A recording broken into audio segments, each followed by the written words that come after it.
So today we're at a bog. This is at the Bengel Wildlife Center in Bath, Michigan.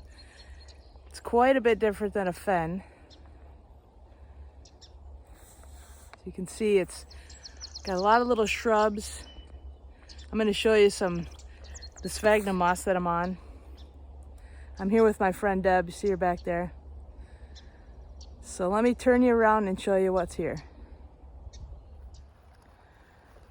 Tucked right into this little tamarack right here is a group of pitcher plant. Here's the leaves. They're modified to catch insects. They look like a water pitcher. Don't see any insects in there right now. And here's the flower. Looks like this guy's just coming up.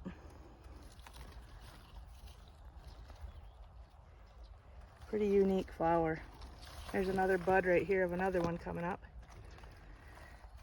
And all around this is one of the differences between a bog and a fen. This is sphagnum moss. It can hold about 20 times its weight in water. So it's pretty nice, thick, makes a great mat. That's what we're walking on, is a mat of sphagnum moss. There's some cattails. There's another pitcher plant flower right there.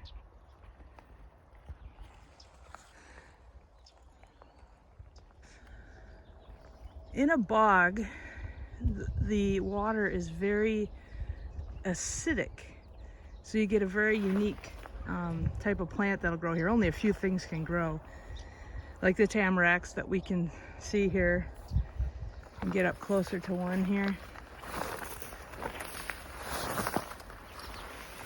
We've got the world needles, nice and very soft. Their cones are starting to open a little bit. Here's one that opened last year. A lot of the plants have kind of a leathery leaf, and I, of course, forgot my field guide, so I'm just going to kind of show you some of these plants. These little shrubs here. And when I get home, I'll put the names on the video so you can see what we've got. Down here is a little insectivorous plant. This is the roundleaf sundew. It's got those little drops of water on its leaves that attract insects. I don't see any here that have been eaten, but they'll stick to that and the plant will wrap right around the insect and digest it.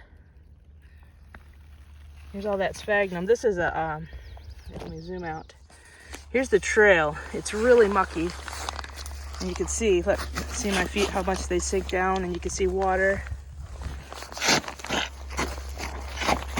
So, very easy to get stuck out here. Like right there. There's another little sundew. There are some very small red maples out here. They're not doing very well. There's just not enough nutrients for them. But a lot of tamaracks. Look at that beautiful blue sky. Oh, there's a beautiful little, shoot, I can't get close enough. Really nice dragonfly. Here's some of our pitcher plants. Some of them have been eaten off. The deer like to eat these. And from some of the trails out here, I can tell there's a lot of deer, big deer population.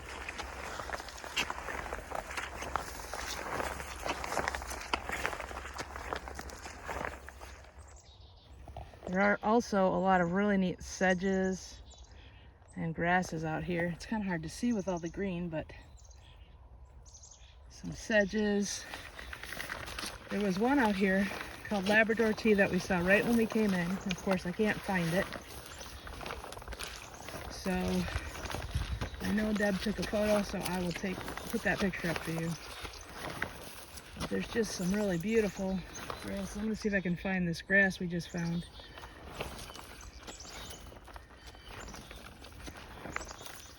Here it is. Beautiful little grass. Maybe it's a sedge, who knows? I'll have to look it up. But here's the edge of the bog. We were way out there. pretty thick. There hasn't been anybody out here, so the trails are not very worn except for deer.